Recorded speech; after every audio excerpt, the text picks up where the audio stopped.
Buonasera a tutti, ci troviamo alla Fiera di Udine dove è in corso Casa Moderna per questa puntata di Screenshot, una puntata speciale Padiglione 8 dove ci troviamo con il nostro angolo informativo e già notiamo anche delle persone alle nostre spalle che si stanno fermando e a curiosare perché la puntata è anche interessante. Oggi parliamo di super bonus, parliamo di formazione, parliamo di sicurezza, parliamo di edilizia. Insieme a me due protagonisti di questo incontro, Angela Martina che è il presidente del centro edile per la formazione e la sicurezza e poi abbiamo anche il presidente di Confartigianato regionale Graziano Tilatti. Grazie per essere intervenuti. Subito con Tilatti inizierei per analizzare questa proroga super bonus, se è una buona notizia per quanto riguarda gli artigiani. Oppure, visto che c'è anche una difficoltà di reperimento delle materie prime, difficoltà di reperimento della manodopera, tutto questo può essere vanificato. Beh, questa che è senz'altro un'operazione intelligente come volano per il comparto dell'edilizia, ma anche come occasione per rendere più green e più smart le nostre case e diciamo, rischiava di diventare un'operazione flop, perché diciamo, per le cause di cui tu hai parlato. Questo rinvio non può che far bene sia non solo alle imprese ma anche ai committenti, che così hanno più tempo per ragionare l'entità dei lavori e l'investimento che vanno a fare. Io credo che il governo debba chiarire subito quali sono tutti i bonus, perché non c'è solo il 110 ma ci sono quelli... Si è parlato finora tanto del super bonus, ma dopo c'è il bonus mobili, di ristrutturazione, c'è tanti che sono in scadenza. Sono in scadenza e che quindi bisognerebbe capire diciamo, la volontà del governo, ma credo che anche questi saranno rinnovati, perché questa è una misura che secondo noi operatori del settore dovrebbe essere una misura a sportello. Ecco, chiedo anche a lei Martina questo commento in qualità anche di presidente dell'Ance Udine, dopo parleremo anche di formazione e sicurezza, peraltro anche cercando di imbeccare sulla questione della mancanza di giovani, giovani che accettano anche questo tipo di impiego, mancanza di giovani italiani ma anche stranieri sembra a questo punto. Un commento sul super bonus. Sì. Tiene lei. Sì. Allora, per quanto riguarda il super bonus, tutte le associazioni di categoria si sono tanto spese perché ci fosse la proroga e quindi assolutamente una notizia più che positiva, anche perché bisogna ricordare che ci sono degli interventi per cui i tempi possono essere anche abbastanza brevi per ottenere le autorizzazioni e fare i lavori, quindi se bisogna cambiare la caldaia tutto sommato nel giro di qualche mese, fermo restando il problema dell'approvvigionamento dei materiali, ma si fa. Ma se ci sono... Posso chiedere, prima che continui il discorso, approvvigionamento direttamente dei materiali, quanto mediamente bisogna prenotare prima per avere innanzitutto a disposizione sia la persona che viene a casa a cambiare direttamente la caldaia, ma anche un pavimento, anche qualsiasi altra cosa, e anche i materiali, cioè un anno prima, 9 mesi prima? No. Un po' meno fortunatamente, però mentre prima pensiamo ai serramenti, dico i serramenti perché è una cosa che utilizziamo tutti sia per il super bonus che fuori del super bonus, se prima erano 30 giorni, magari un po' di più, adesso meno di 60 giorni è impossibile e spesso vanno oltre. Se si parla poi di manodopera che fa il lavoro, allora i tempi si allungano ancora di più, quindi quella del materiale si somma al problema della disponibilità del personale e delle imprese. Quindi dicevo che oltre ai piccoli interventi il super bonus è importante anche per i lavori più strutturali che forse più interessano alle vere imprese di costruzione, vere nel senso che ci sono imprese che fanno finiture, non che non siano vere, però se noi rappresentiamo il mondo dell'edilizia, allora lì l'intervento più interessante può essere quello della demolizione con ricostruzione, cioè il sisma bonus. E lì i tempi sono lunghi perché ci sono almeno 60 giorni solo per ottenere il permesso di costruire dopo che si sono presentate tutte le carte e che si è fatto tutto un progetto. Si immagini poi per realizzare il lavoro e quindi assolutamente la proroga era attesa e ben venga, adesso aspettiamo di capire cosa succede per gli altri bonus. Ecco, con la speranza che vengano prorogate anche queste. Sicuramente sì, anche perché alcuni di questi, penso al bonus facciate, ha una realizzazione abbastanza semplice, abbastanza veloce e molto utilizzato. Parla di un'aliquota al 75% un po' per tutti, potrebbe andare nella vostra linea?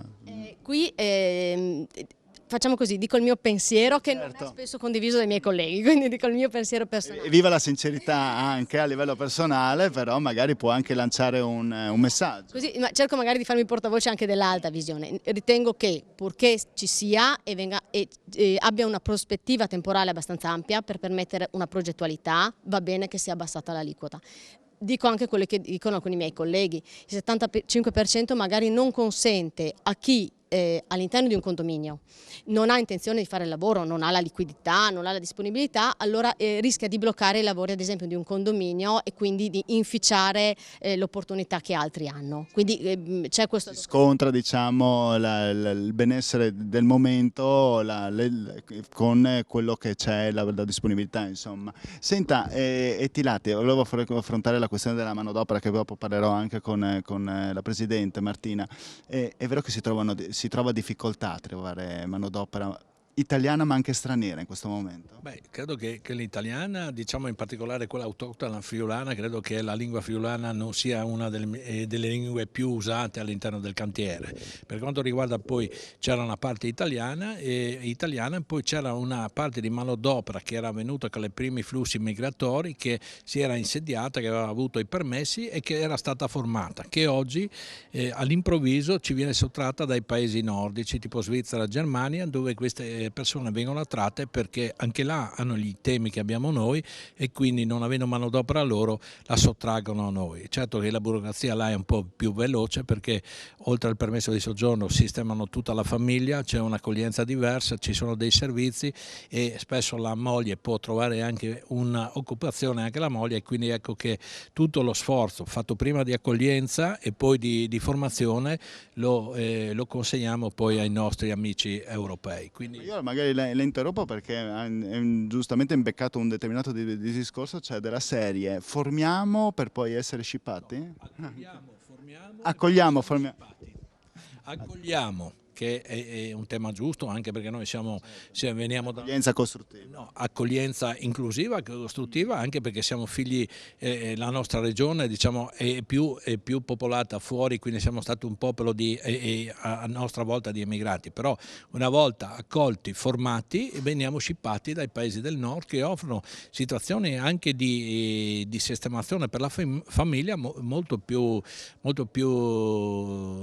cioè migliori rispetto alla nostra, ed ecco che questi flussi hanno cominciato diciamo verso gennaio, si è accentuato poi verso maggio e adesso cioè questi, in particolare quelli che venivano dall'est, sono andati verso questi paesi. Quindi... Come fare a questo punto? Avete chiesto un aiuto? Ma State per chiedere un aiuto? no, stiamo cercando di capire come affrontare il problema, no? Perché parlando poi con le istituzioni, con gli uffici della prefettura e quelli degli uffici del lavoro, perché se ci fosse un altro flusso che poi avrebbero diritto ad essere accolti, bisogna offrire delle condizioni di accoglienza diverse così, non precarie, e subito stabilizzarli per poterli poi trattenere e facendo anche un contratto, cioè lo Stato italiano ti accoglie, ti mette a disposizione case, scuole e tu ti devi impegnare e tutti i servizi, perché tutti i servizi che le amministrazioni locali concedono alle famiglie, quindi tu ti impegni per un certo periodo a rimanere a lavorare in Italia. Ecco, volevo chiedere se sottoscrive quello che ha detto Tilatti, siamo degli ottimi formatori, riusciamo e poi diamo però il pacchetto pronto agli altri, ai competitors? Sì, beh, c'è un motivo, ovvero che se noi abbiamo un problema di manodopera specializzata, in realtà non è vero solo per il nostro territorio, ma è proprio vero a livello europeo. Quindi io faccio parte di una commissione europea che ti parla di formazione in edilizia e il problema, cioè la prima frase che scrivono sul sito internet è la mancanza di manodopera specializzata in edilizia e quindi lì ormai si scatena la guerra fra di noi. Addirittura. Cosa fate voi nella formazione? Ecco, parliamo un po' anche del CEFS, cioè in che modo formate direttamente quelli che vogliono intraprendere questo tipo di mestiere? I numeri sono in calo, in aumento? Qual è il tipo di situazione che state affrontando? Vengono formati sia ragazzi della prima formazione, quindi chi esce dalle medie, sia adulti, sia disoccupati, quindi si coprono un po' tutte le fasce d'età. E Tanti ci sono disoccupati che si rivolgono a voi, vogliono essere rioccupati in un altro settore. ce n'è, non sempre sono adatti o si appassionano al mondo dell'edilizia, altrimenti sarebbe tutto molto più semplice. Diciamo che l'edilizia, l'attrattività dell'edilizia sconta, no, un periodo di lunga crisi, quindi noi abbiamo avuto questi 10 anni abbondanti, insomma, dal 2008, di crisi che comunque non hanno aiutato l'immagine del settore. E devo dire che già parlavamo qualche anno fa, quando eravamo ancora in crisi, dicevamo e poi ripartiremo e non avremo gente, perché vedevamo i numeri della scuola edile, dove già in questi anni di prima ripresa escono 10 ragazzi dall'ultimo anno, dal terzo anno, e ci sono 40 posti disponibili nelle imprese. E quindi era un problema che ci aspettavamo. E quindi obiettivo adesso che tutti noi, secondo me, come sistema dobbiamo avere è ricordare che intanto l'edilizia è un mondo che comunque nel tempo si è evoluto, che è un'attività sì fisica, sì manuale, ma in realtà adesso ha un altro supporto e un altro approccio, e che è in crescita e comunque dà delle buone opportunità, non solo di lavoro, ma anche a livello retributivo, insomma. Più italiani o stranieri?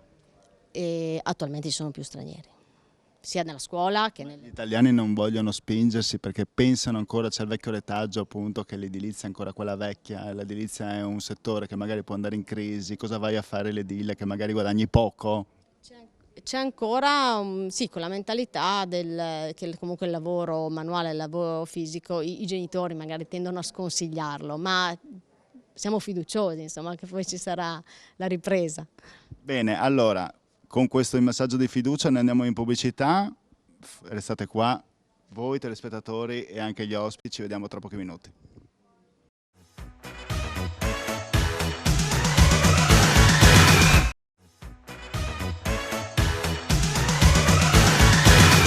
Nuovamente in diretta dal padiglione 8 dell'Ente Fiera di Udine, Udine Gorizia Fiere per Casa Moderna. Ci troviamo qui insieme a Graziano Tilatti e Angela Martina, discutiamo di superbonus, di sicurezza, di formazione, di difficoltà di reperimento, abbiamo visto nella prima parte di questa puntata di screenshot, di manodopera, di materiali, ma c'è anche il caro energia, caro Tilatti, che incute un certo terrore. Io ho visto anche il primo aumento di energia è stato sul gas, la fornitura del gas, 2 euro a metano, interessa le macchine in questo caso, però siamo lì per arrivare dopo anche alle aziende. Cosa succederà nel caso in cui dovesse aumentare così tanto? L'aumento del costo dell'energia si riflette sia sui costi della produzione, quindi sui costi finali e anche nelle famiglie, perché poi alla fine questo impatto riduce poi la capacità di consumo della stessa famiglia. Questo è, diciamo, e credo che una delle azioni più importanti di questa rigenerazione e riqualificazione sarebbe quella di arrivare velocemente a fare non solo rendere le case più sicure sotto il profilo sismico, ma anche a riqualificarle sotto il profilo energetico, facendo delle coibentazioni, poi dotandole di impianti meno impattanti. Diciamo che così facendo otterresti la prima energia rinnovabile è il risparmio. 2, diciamo, queste case possono essere trasformate velocemente in magazzini, perché dotate di storage possono, durante il giorno in cui non c'è impegno e utilizzo da parte delle famiglie, potrebbe essere immessa in rete e quindi bisognerà andare velocemente verso le comunità energetiche, verso le insule energetiche, in modo da mettere a disposizione questa energia che non proviene da fonti gassose, ma proviene da fonti alternative, quindi riducendo anche la richiesta di energia, perché questa richiesta di energia, siccome ci sono dei contratti, non si aumentano la produzione, ecco che il costo, tanta domanda, poca offerta. Quindi l'operazione, ecco, riprendo i temi lanciati prima dalla collega, e l'operazione sui bonus, sulle riqualificazioni energetiche, sui bonus sismici, bisogna farle e farle velocemente. Anzi, secondo me questa è una misura che deve essere messa a sistema sul patrimonio pubblico, sul patrimonio dedicato alla ricezione turistica e anche sui luoghi di produzione, perché diventerebbero delle fonti di energia rinnovabile a costo zero che sarebbero molto importanti non solo per contenere i costi ma anche per contenere le emissioni di CO2. E la casa tutto sommato in questo progetto ci sta. E quindi diciamo noi dobbiamo velocizzarsi in questo tipo di riforme, insomma, anticipare i tempi e fare in modo, insomma, che non si sovrastino tutti questi costi, e il modo giusto è quello di darci perché poi una volta che queste sono messe a sistema, poi alla fine, una volta avviate, poi si migliorano strada facendo con l'esperienza, poi la tecnologia aiuta. Ricordo che c'è un esperimento di comunità energetica in Sardegna dove il comune diciamo che l'ha posta in essere oltre a diventare indipendente, quindi non pagare bollette né per le scuole o lo stesso municipio o per l'illuminazione pubblica, riesce a fornire energia a un costo contenuto anche a tutte le famiglie. Tutte le residenze sono diventate le stesse auto elettriche, alla fine potrebbero diventare dei magazzini di energia. Ciò che in natura si può fare solo con l'unica energia che oggi viene messa a magazzino è l'energia da fonte idroelettrica quando tu tieni l'acqua nei bacini, nei bacini imbriferi, no? Quindi nelle dighe, trattenute dalle dighe. E questo comporterebbe che tutta questa acqua, questa energia potrebbe essere proprio tenuta a riserva. Quindi una gestione della risorsa energetica in modo diverso, non in funzione. Certo c'è da dire anche che lo Stato nel momento in cui si attuano tutte queste politiche perderebbe un mucchio di tasse, di accise, ma credo che poi visto che si parla di riforma fiscale, in qualche modo le perde da una parte ma se le prenderebbe dall'altra. Una riconversione. Martina, prima l'avevo stoppato sulla questione della formazione, lei mi diceva chi formate, ma come li formate al CEFS? C'è un nuovo tipo di formazione anche per poter impiegare queste persone, per poter avviare a questo nuovo tipo di costruzioni? Allora, le scuole edili dovrebbero essere, no, come le nostre associazioni, dovrebbero essere da stimolo alle imprese associate per guardare avanti. Non sempre riusciamo a farlo, però la nostra scuola edile ha cercato di fare un passo avanti e che viene molto apprezzato dalle imprese e dai lavoratori e dai ragazzi, ovvero ci siamo dotati di un simulatore per l'utilizzo delle macchine operatrici. È possibile vedere anche qua? Anzi, vi invitiamo. Ecco appunto, dove? Direttamente al padiglione 6.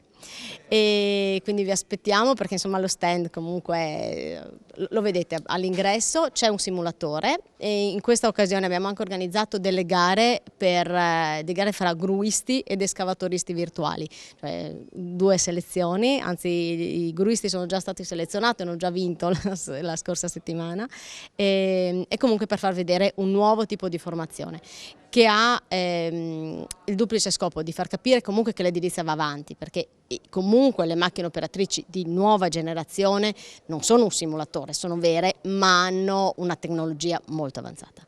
E poi anche perché è una formazione interessante per i giovani, perché si avvicina al videogioco, ma in realtà è molto utile perché si fanno dei tentativi anche estremi in piena sicurezza, tentando di andare al limite ma senza fare danni.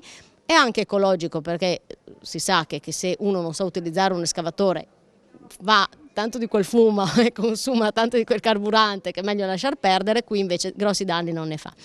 Permette anche di attirare ancora di più l'attenzione, insomma, sulla formazione, questo tipo di formazione. Esatto, e questo è un po' quello che si vuol fare, ma perché effettivamente l'edilizia è cambiata nel tempo e quindi questa è l'immagine di come sta andando l'edilizia e quindi questo è un esempio di quello che si sta facendo, ma stiamo utilizzando nella formazione anche i droni, stiamo cercando di affiancare l'edilizia più tradizionale perché comunque continuano a imparare a fare il muretto, okay?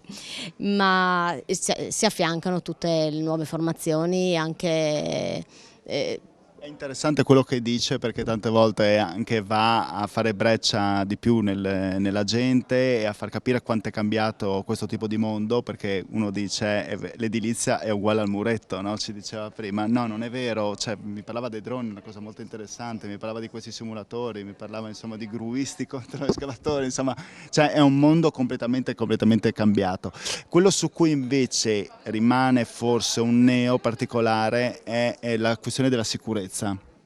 Leggo, è vero che è a 360 gradi, è vero che la cronaca ci rimanda a incidenti anche che avvengono nel mondo, di questi giorni abbiamo visto anche nell'agricoltura, per esempio, in vendemmie, però tante volte è anche colpita l'edilizia. Scarsa attenzione delle stesse persone, cosa sta succedendo? Allora, intanto ultimamente abbiamo, nell'era post-Covid, che ci siamo ancora, però insomma il mondo si è un po' ripreso, abbiamo visto un aumento di incidenti purtroppo in vari settori, anche sulle strade purtroppo, e purtroppo anche sull'edilizia. I fattori sono tanti eppure rispetto ad anni fa c'è tanta attenzione, ogni tanto noi ce lo diciamo, c'è tanta attenzione forse più sulla parte formale che sulla parte effettiva, ma questo perché è difficile, il cantiere è in continuo movimento, in continuo cambiamento, quindi per quanto uno faccia attenzione c'è sempre un po' di rischio. Purtroppo è un problema sì, con cui... E questo è molto importante la formazione, perché la formazione parte, dopo c'è la sicurezza, perché tante volte magari ci si improvvisa ai dire. Sì, infatti questo volevo dire, che anche partendo con la formazione anche sulla sicurezza fin da giovani, noi vediamo che anche i ragazzi giovani che hanno fatto la nostra scuola arrivano nei cantieri e hanno una consapevolezza maggiore, anche l'utilizzo dei DPI. L'hanno imparato già a scuola e quindi è più naturale stare attenti, utilizzarli, mentre per le vecchie generazioni un po' è una cosa ancora un po' che dà fastidio. Come l'utilizzo della cintura, no? I figli sono già abituati, sanno benissimo, sono nati con quello, con la cintura in macchina, quando in verità insomma che quelli magari di mezza età se lo sono dimenticato, dicono vabbè, non è un problema, no? Lei riscontra, Tilatti, questo genere di problema sulla sicurezza? Allora devo dire che nel periodo post-Covid veramente abbiamo avuto un aumento di infortuni sul lavoro in modo trasversale in tutti i settori, anche in settori in cui una volta era difficile sentire, cioè il cantiere una volta, il cantiere l'edilizia era il luogo dove avvenivano di più incidenti. Oggi credo che sia uno dei luoghi, perché dove si fa più formazione c'è più cognizione del rischio, perché il lavoro e il cantiere è in continua dinamica e cambiamento, quindi, mentre invece è aumentato molto in altri settori e anche gli incidenti nel mondo dell'agricoltura, incidenti che una volta nessuno avrebbe pensato a un certo tipo di incidenti.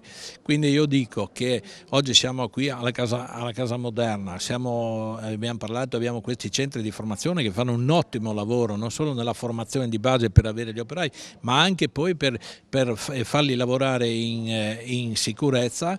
Il nostro obiettivo è che tutti lavorino in sicurezza, e siccome la casa è il centro dei nostri sogni, dei nostri affetti, che tutti gli operai che al mattino partono, cioè le mamme, quei donne e uomini che partono al mattino, dobbiamo fare in modo che tornino a casa e che non vengano strappati ai loro affetti da questi infortuni sul lavoro. E devo dire che ecco, quello che è successo un po' nel post-Covid è un calo della tensione, perché la testa di ciascuno di noi è occupata in mille paure, e quindi nella ripresa ci siamo un po' anche, avremo bisogno un po' di pace, di tranquillità e di serenità, perché sennò diciamo questi incidenti sono cali di attenzione il più delle volte, perché guardate quello che è successo all'ospedale di Humanitas, cioè questi erano delle persone che oltre a fare la formazione ma hanno dei costi speciali perché trasportano questi liquidi, probabilmente qualche errore umano è successo. E allora mi va di lanciare un messaggio: qual è il miglior posto per mantenere la serenità? È nella propria casa. Venite qua a Casa Moderna a questo punto. Che padiglione siete? Noi siamo a 9. Qua siamo all'8, andate al 6 per andare a vedere Sicuramente. quindi siamo tutti contenti, insomma, così potete visitarli entrambi, tutti e tre. Grazie mille a tutti i telespettatori per averci seguito. qua da Casa Moderna insieme ai nostri due ospiti. Ringrazio Tilatte e Martina per essere venuti a trovarmi. Grazie e arrivederci, alla prossima.